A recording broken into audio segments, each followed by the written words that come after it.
150 سے زیادہ احادیث ہیں کہ جن کے اندر خاتم النبیین کا معنی جو ہے وہ آخری نبی کیا گیا ہے۔ صرف ایک حدیث پاک آپ کی خدمت میں عرض کرتا ہوں، یہ وہ حدیث ہے کہ جس پر کوئی ذوق کا قول بھی نہیں کر سکتا، کوئی اور بھی موضوع ہونے کا بھی قول نہیں کر سکتا۔ یہ امام بخاری نے بھی ذکر کی ہے، امام مسلم نے بھی ذکر کی ہے، متفق علیہ حدیث ہے۔ فرماتے ہیں عن ابی ہریرہ رضی اللہ تعالی عنہ ان النبی صلی اللہ علیہ وسلم قال، حضرت ابو ہریرہ رضی اللہ تعالی عنہ فرماتے ہیں کہ اللہ کے نبی صلی اللہ علیہ وسلم نے ارشاد فرمایا، لوگو مثلی و مثل الانبیاء من قبلی کمثل رجل من بنا بیتا او بنیانا فاحسنہ واجملہ۔ اللہ کے رسول صلی اللہ علیہ وسلم نے فرمایا، لوگوں میری اور میرے سے جو پہلے انبیاء کرام علیہ السلام گزرے ہیں ان کی مثال اس شخص کی طرح ہے کہ جس نے ایک گھر بنایا، ایک محل بنایا، فرمایا فَأَحْسَنَهُ وَأَجْمَلَهُ۔ یہ دو لفظ یاد کر لیں، اس کے حدیث کے ترجمہ کے بعد میں نے اس کے بارے میں آپ کو کچھ بات بتانی ہے۔ فَأَحْسَنَهُ وَأَجْمَلَهُ، اس گھر کو ظاہری طور پر بھی اللہ تبارک یعنی اس شخص نے ظاہری طور پر بھی اس کو حسن والا بنایا ہے، باطنی طور پر بھی اس کو حسن والا بنایا ہے، اس کو حسین بھی بنایا ہے، اس کو جمیل بھی بنایا ہے۔ اچھا جب پھر کیا ہوا؟ فَأَحْسَنَهُ وَأَجْمَلَهُ إِلَّا مَوْضِعَ لِبْنَةٍ فِي زَاوِيَةٍ مِّن زَوَایَاهُ، صرف اس عمارت کے ایک کونے کے اندر ایک اینٹ خالی رہ گئی تھی، اس کی جگہ خالی رہ گئی تھی۔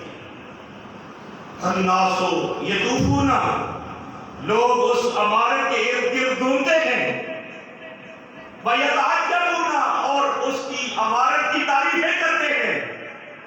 اتنی حسین عمارت آج تک نہیں دیکھی، اتنی جمیل عمارت آج تک نہیں دیکھی۔ وہ اس کے حسن و جمال کی تعریف کرتے ہیں، اس کی مضبوطی کی تعریف کرتے ہیں، اس کی بنیادوں کے مستحکم ہونے کی تعریف کرتے ہیں، اس کے چھت کی جو رنگینی ہے اس کی تعریف کرتے ہیں، لیکن کہتے ہیں کہ اللہ وسعت ہذہ لبنۃ، کاش کہ یہ خالی جگہ ایک اینٹ کی نہ ہوتی، کاش کہ ایک اینٹ کی جگہ خالی نہ ہوتی۔ فرمایا لوگوں سنو، فآنا تلک لبنۃ، وہ جو آخر میں اینٹ جو لگائی جائے گی، فرمایا وہ اینٹ میں ہوں، وآنا بھی خاتم النبیین، اور میں ہی خاتم النبیین، آخری نبی۔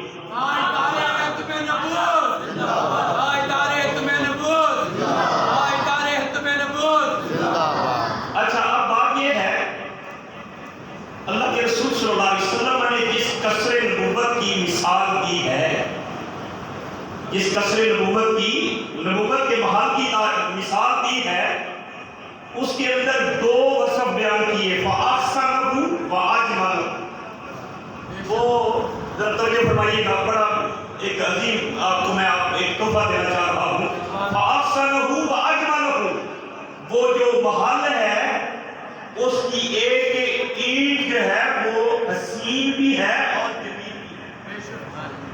حسین اس کو کہتے ہیں کہ جو معتدل ہو، کیا ہو؟ معتدل کا مطلب یہ ہے کہ جتنا بڑا سر ہے اس کے مناسب ہی ماتھا ہو۔ اگر سر بے جتنا ہو اور ماتھا بہت بڑا ہو تو اس کو حسین کہیں گے؟ بولو تو صحیح۔ جتنا چہرہ ہے اس کے مناسب ناک ہو، اگر چہرہ اتنا بڑا ہو ناک چھوٹا سا ہو تو وہ حسین ہوگا۔ اگر ایک ہونٹ بڑا ہو دوسرا جو ہے وہ بالکل چھوٹا ہو اس کو حسین کہیں گے۔ اگر ایک آنکھ بڑی ہو دوسری چھوٹی ہو تو اس کو حسین کہیں گے؟ نہیں سمجھے میری بات کو؟ ایک آنکھ ہو دوسری کالی ہو اس کو حسین کہیں گے؟ اللہ کے نبی نے یہ فرما دیا، آدم سے لے کر میں محمد مصطفیٰ صلی اللہ علیہ وسلم تک جتنے بھی قصر نبوت کے اندر لگی ہوئی اینٹیں ہیں ان میں سے ہر کوئی جس کی شخصیت قابل رشک ہوتی ہے، جس کے حسن و جمال پر جو ہے وہ لوگ جانیں قربان کرتے ہیں، جس کے حسن و جمال پر لوگ اپنی جوانیاں لٹاتے ہیں، وہ جمیل ہوا کرتا ہے۔ ارے جس کی ایک آنکھ چھوٹی ہو، ایک آنکھ بڑی ہو، وہ قصر نبوت کے اندر لگنے کے قابل،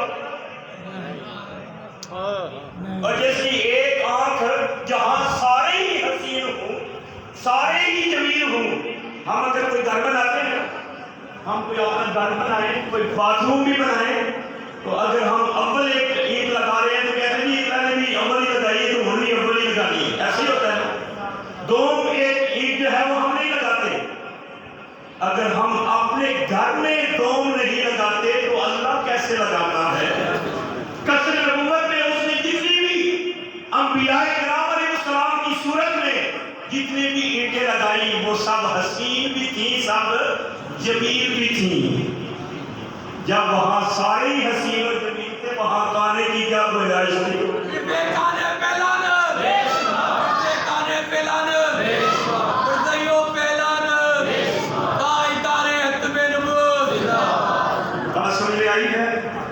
اچھا، دوسری بات یہ ہے کہ جب ایک محل تعمیر ہو جاتا ہے، ایک عمارت مکمل ہو جاتی ہے، بڑے سے بڑا بھی کوئی کاریگر ہو، ماہر انجینئر ہو، محل مکمل ہو جانے کے بعد اس میں ایک اینٹ کی جگہ بنا سکتا ہے؟ نہیں، بولو تو صحیح، ایک اینٹ کی جگہ بھی بنا سکتا ہے؟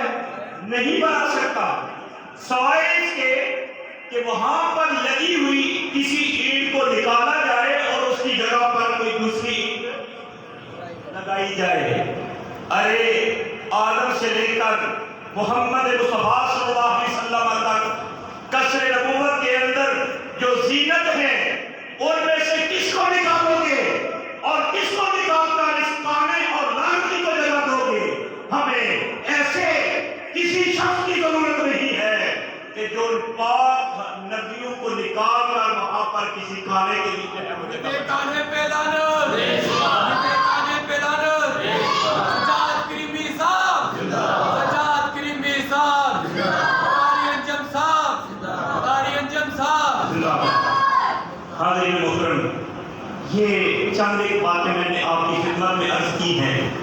یہ ہمارا اہل سنت کا وہ پلیٹ فارم ہے کہ جہاں آج نہیں بلکہ جب بھی ختم نبوت پر کسی نے ڈاکہ ڈالا، سب سے پیش اگر تھے تو وہ اہل سنت و جماعت۔ میں اللہ اور اس کے رسول کی کرم نوازی سے جب 2013 میں مدینہ منورہ حاضری ہوئی تو ادھر بیٹھے جو باب عثمان ہے نا، اس کے اوپر لائبریری ہے، جانتے ہیں، تو میں مغرب کے بعد اکثر وہاں چلا جاتا۔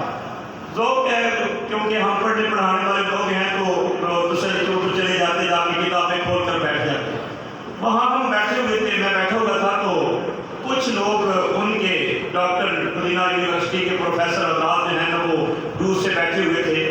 میں ابن قدامہ حملی کی کتاب نکال کر پڑھ رہا تھا، ادھر سے نہ انہوں نے دیکھا کہ یہ پاکستانی ہے اور یہ کیا ہے کہ عربی کتاب پڑھ رہا ہے، وہ آگے سارے میرے ارد گرد آ کر بیٹھے اور انہوں نے مجھے پوچھا کہ تم کون ہو؟ میں نے کہا میں پاکستان سے ہوں۔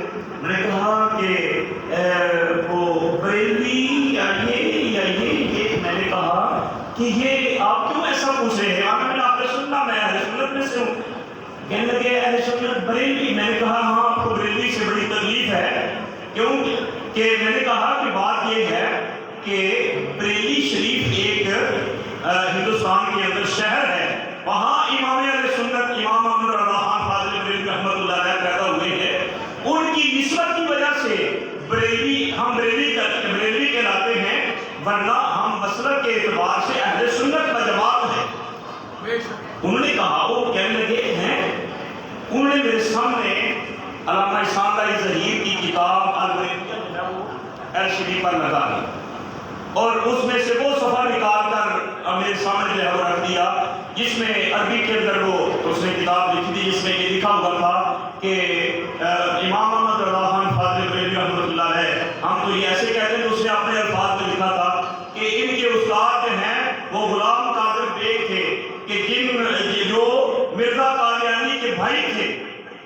جب میں نے یہ دیکھا تو میں نے کہا میری بات اب غور سے سنو. پہلے تو میں لڑنے کے موڈ میں نہیں تھا. ہم صوفیانہ مزاج رکھتے ہیں, ہم لڑنے کے موڈ میں نہیں ہوتے ہیں.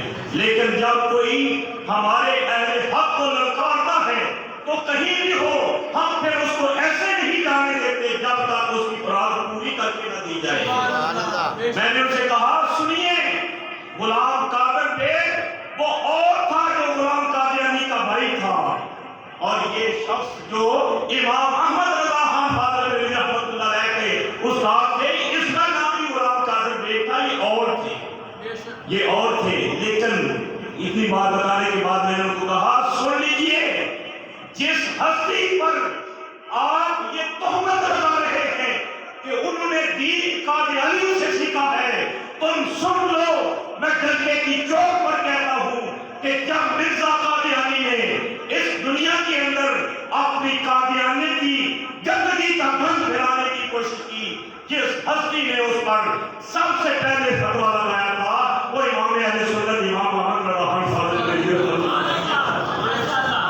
مٹے کھانے پہ لعنت, مٹے کھانے پہ لعنت, آج تاریخ تمہیں نبوت. اور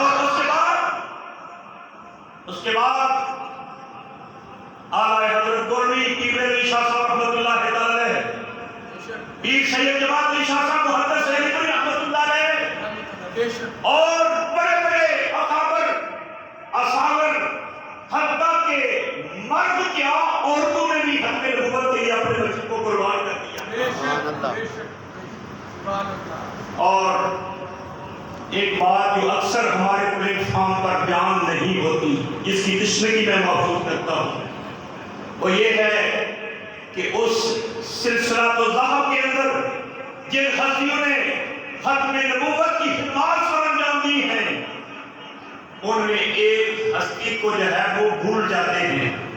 1988 کا دور تھا, جنرل ضیاء الحق کا زمانہ تھا, اور اس زمانے کے اندر 1974 سے لے کر 1988 تک, یعنی جب قائد اہل سنت مولانا شاہ نورانی صدیقی رحمۃ اللہ علیہ کی قیادت میں جب اسمبلی سے ان کو جو ہے وہ قادیانیوں کو مرتد اور غیر مسلم اقلیت قرار دیا گیا تھا, اس وقت سے یہ عالمی عدالت انصاف کے اندر واویلا کر کے ہم پر جو ہے وہ پاکستان پر بڑا ظلم ہو رہا ہے, ہم پر جو ہے وہ کیا ہے کہ ملازمتوں کے دروازے بند کر دیے گئے ہیں, ہم کلمہ پڑھتے ہیں, لوگ ہمیں پتھر مارتے ہیں, اس طرح مظلوم بن کر وہاں ہر سال لیٹ کرتے تھے. جنرل ضیاء الحق صاحب نے دیکھا کہ جب ہم ہر سال جو ہیں وہاں دیکھتے ہیں لیکن ہمیں کامیابی حاصل نہیں ہوتی, تو جنرل صاحب کی نگاہ انتخاب ایک ایسے شخص کی تلاش میں تھی جو علم اور تصوف دونوں کا جو ہے وہ دونوں کا حسین امتزاج ہو, جو دنیاوی علوم کا بھی ماہر ہو, جو دینی علوم کا بھی ماہر ہو. اس کی نگاہ انتخاب آ کر رکتی ہے تو حضور ضیاء الامت جسٹس پیر محمد کامل صاحب علیہ رحمۃ اللہ علیہ کی ذات پر. اور یاد رکھیں کہ اس وقت پاکستان جو ہے وہ اقوام متحدہ کی سلامتی کونسل کا رکن نہیں تھا, ہم براہ راست وہاں جا کر اپنے دلائل نہیں دے سکتے تھے. لیکن حضور ضیاء الامت رحمۃ اللہ علیہ کی جو حکمت بری شخصیت تھی, آپ نے جو انداز اختیار کیا, جو 1974 سے لے کر 1988 تک ہم پر تہمت لگی ہوئی تھی, حضور ضیاء الامت رحمۃ اللہ علیہ کی علمی وجاہت, صوفیانہ انداز اور آپ کی جو ہے وہ حکمت بری تبلیغ کے اندازہ میں یہ نتیجہ نکلا کہ پاکستان کو بھی اللہ تبارک و تعالیٰ نے سرخرو فرمایا اور ختم نبوت کے جھنڈے کو بھی بلندی عطا فرمایا. تو میرے دوستو, میرے بھائیوں, ہمیں اپنے اکابر کو بھی یاد رکھنا ہے, اور سیاد کریم صاحب اللہ تعالیٰ